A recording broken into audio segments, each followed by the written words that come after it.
안녕하십니까. 신의균의 군사TV 디펜스 브리핑입니다. 오늘도 아주 역시 중요한 군사안보 무기 관련 소식 간추려서 브리핑 해드리겠는데요. 우리 F-35가 지금보다 훨씬 더 강력해지고 또 더 다양한 임무를 소화할 수 있게 될 것 같습니다. 첫 번째 소식인데요. 제가 몇 번 소개해드렸던 미국의 차세대 대레이더 미사일인 AARGM-ER이 F-35 전투기에 통합된다는 소식입니다. 이제 중국과 북한 등 적성국의 방공망, 무용지물이 될 판입니다. 록히드 마틴이 현지 시각 11월 23일 미 국방부와 차세대 대레이더 미사일인 AARGM-ER의 F-35 전투기 시스템 통합을 위한 930만 달러 규모의 계약을 체결했다고 록히드 마틴이 밝혔습니다. 록히드 마틴은 보도자료에서 현재 재래식 전투기에 탑재되어 초기 운용 단계에 들어간 AARGM 미사일이 공군의 F-35A 전투기 내부 무장창에서 운용될 수 있도록 시스템 통합 작업에 들어간다고 밝혔습니다. 당초 이 미사일은 해군이 F-35C 전투기용으로 개발을 의뢰해 개발했는데요. 국방부는 이 미사일을 공군의 F-35A에도 탑재하기로 결정하고 이번 계약을 체결했습니다.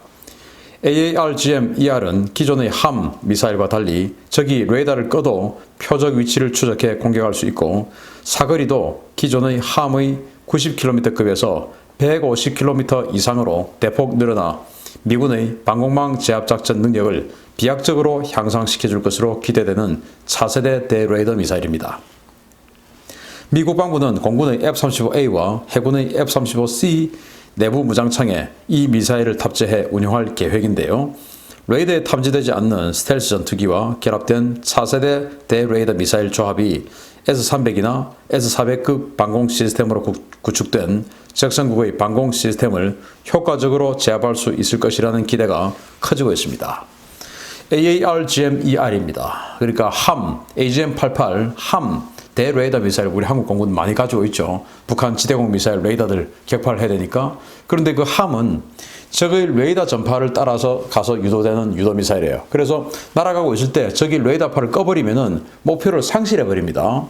그래서 이제 그런 것들을 개선하기 위해서 적이 레이더 꺼도 그냥 원래 입력되어 있던 좌표로 날아가든지 아니면 또 여러 가지 다른 어떤 탐지 장비로 또 다른 목표를 공격해 나가든지 이런 능력을 가지고 있는 게 AARGM-ER입니다. 그리고 보시다시피 미사일의 양쪽에 뭔가 이렇게 조금 납작하게 좀 만들어 놨어요. 그래서 이런 것들 때문에 활공 능력이 좀 있어 보입니다. 제가 그냥 딱 보기에도 저는 공학자는 아니지만 활공 능력이 있어 보여서 그래서 사거리가 함의 90km에서 이렇게 활공 능력을 바탕으로 150km까지 연장되지 않았을까라는 생각을 하고요. 함 같은 경우는 앞에 이제 핀이 이렇게 많이 붙어 있죠. 이건 핀이 중간에 없고 꼬리핀만 있는 대신 날개라고 말하기는 좀 곤란하지만 어쨌든 이 동체를 납작하게 접은 부분에 있어서 뭔가 활공을 하는 이런 형상입니다. 그래서 저기 레이더를 꺼도 그냥 바로 원래 이 고정식 레이더 같으면은 원래 입력된 좌표로 그냥 날아가서 레이더를 때려버리고 그리고 이동식 무기 또는 다른 급하게 떠버린 다른 표적에 대해서 날아가다가 표적을 바꿔서 다른 쪽으로 공격할 수도 있는 그런 미사일인데 F-35가 원래는 해군에서 이걸 요구해가지고 만드는데 미국 방법 가만히 보니까 이게 괜찮거든요. 그래서 야 공군 F-35A 공군 니들도 써 해가지고 이 국방부에서 공군 보고 니들도 써 해가지고 이제 공군도 지금 하는 겁니다. 그래서 이제 록히드 마틴하고 공군용 F-35A에도 인테그레이션 하는 930만 달러 규모의 예산을 받았는데 그렇게 되면 이제 지금 새로 만드는 F-35 블락 4 버전에 가서는 아마 이 AGM-ER을 전부 다 장착할 그 가능성이 높게 되고 그러면 우리 한국 공군이 도입을 하는 블락 3 같은 경우는 이걸 못하죠. 그래서 뭐 소프트웨어이기 때문에 앞으로 우리 한국 공군도 소프트웨어 업그레이드를 통해서 차세대 대레이더 미사일 사거리 연장형 이 대레이더 미사일을 장착해서 북한에 대한 강력한 타격 능력, 초전 제압 능력을 가졌으면 좋겠다라고 생각을 합니다. 자, 이렇게 되면 이제 중국이 S-300, S-400 쫙 뭐 서해 쪽으로 해놓고 있어도 중국도 사실은 두렵겠죠. 또 북한 마찬가지로 지금 북한판 S-300이라고 하는 거 이번 열병식 때 쭉 보여주고 있는데 그런 것들 한 방에 제거할 수 있는 능력이 되니까 기대됩니다. 우리 F-35 강해집니다. 두 번째 소식입니다. 미 해군 7함대 소속 이지스 구축함이 어제 동해에서 러시아 블라디보스톡 해군기지 바로 코앞까지 진출해서 러시아 군함들과 대치하는 아찔한 상황이 벌어졌다는 소식입니다. 미 해군 태평양 함대 소속의 이지스 구축함 존 맥케인이 11월 24일 오전 동해에서 블라디보스톡 인근의 펴트르 대제만 러시아 영해를 침범했으며 무려 2km를 넘어와서 러시아 해군과 대치 끝에 퇴거됐다고 리아 노보스티 통신이 현지 시각 11월 24일 보도했습니다. 통해 순찰 임무를 맡고 있던 알레이버크급 이지스 구축함 존 맥케인함은 어제 북한 인근 해역을 순찰하던 중에 북쪽으로 함수를 틀어 펴르트 대제만 인근으로 접근했는데요. 러시아 당국은 미군 구축함이 러시아 영해 2km 안쪽으로 들어와 대치했다고 밝혔습니다. 러시아 해군은 즉각 우달로이급 구축함 에드미럴 비로그라도프함을 파견해서 존 맥케인의 진로를 막고 더 이상 블라디보스톡에 접근하면 차단 기동 및 공격에 들어가겠다고 경고했는데요. 미군 구축함은 러시아 구축함의 이 같은 경고 방송 직후에 함수를 틀어 러시아 영해를 벗어났습니다. 러시아 국방부는 즉각 성명을 내고 미군이 러시아 영해를 침범했으며 이는 중대한 도발이라고 비난했는데요.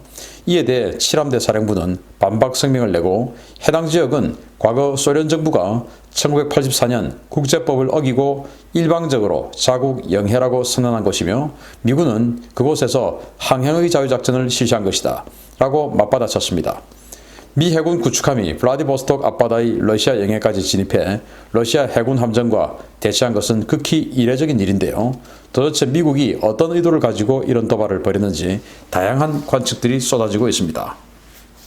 존 맥케인, 이 존 맥케인 3년 전입니다. 3년 전 여름에 말라카 해협에서 상선에게 부딪혀가지고 완전 대파가 됐었죠. 그래가지고 3년의 수리 끝에 2020년 여름에 현역으로 복귀했습니다. 그렇게 해서 지금 이제 7함대, 원래 7함대 소속이니까 7함대 작전하고 있는데 동해 촉에 임무를 하다가 러시아의 태평양 함대 사령부 기지가 있는 블라디보스톡, 그 블라디보스톡 앞의 만을 펴트르 대제만이라고 하는데 그 펴트르 대제만 안으로 쑥 들어갔어요.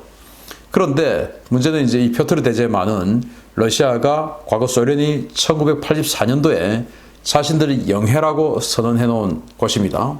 그래서 러시아 측 주장에 따르면 자신들의 선언한 영해 2km 안으로 들어왔다 이거예요. 굉장히 이거는 이제 무례한 행위죠. 그런데 미국은 여기에 대해서 이거는 불법적으로 니들이 영해라고 선언한 것이지 그래서 우리는 항해의 자유작전한 거야 라고 이렇게 이야기합니다. 그래서 제가 펴트르 대제만을 이렇게 살펴보니까 원래 영해라고 하는 것은 섬에서 또는 자신의 영토에서 20km, 12해리죠. 한 20km 됩니다. 그 20km 떨어진 곳부터까지를 이제 영해라고 하는데 이 펴트르 대제만을 1984년도 소련이 그냥 내해로 생각하고 전부 다 영해로 선언한 것 같습니다. 그러니까 실제로 섬에서 또는 해안선에서 20km를 넘는 만 전체를 영해로 선언했기 때문에 우리 인정할 수 없다. 항해의 자유작전이야. 해가지고 이제 안으로 들어갔다 이거예요. 이와 비슷한 것이 1980년대 리비아의 시드라만이라고 했습니다. 리비아가 동쪽에는 벵가지, 서쪽에는 트리폴리 이렇게 대도시가 있죠. 그 사이에 움푹 들어간 곳이 있는데 여기가 이제 시드라만이라는 곳이에요. 이걸 이제 과거 카다피가 이거 전부 우리 영해야 라고 선언했고 그래서 그때 레이건 대통령이 무슨 소리야 항해의 자작전 이렇게 해서 이제 그때 뭐 사라토가 뭐 이렇게 해서 항공모함 3척을 그 안으로 집어넣고 결국 아마 조금 연세 있으신 분들 1980년대 초반에 리비아 전투기하고 미군 전투기하고 공중전하고 뭐 리비아 전투기 몇 대 격추됐다 이런 뉴스 지금 기억하시는 분도 있으실 거예요. 그때도 항해의 자유작전이었습니다. 시드라만 만인데 니들 육지 영토 또는 섬에서 20km만 니들 영해지 무슨 만전체가 니들 영해냐 하고 이제 했는데 마찬가지로 이것도 미국이 펴트르 대제만 이거 어떻게 해서 니들 영해냐 라고 하는 그런 것들의 일환이다 라고 생각이 되고 이 동중국해 또 서태평양 밑에서는 중국 때문에 항해의 자유작전 그리고 위에서는 러시아와 항해의 자유작전 이렇게 부딪히고 있는 미국 해군 참 열일하고 있네요. 아무튼 충돌이 안 생겨서 다행이고 영해는 딱 12헬이 20km까지만 영해로 하기로 합시다. 그리고 진짜 자신의 영토만 영해라고 부르기로 합시다. 자, 마치겠습니다. 감사합니다.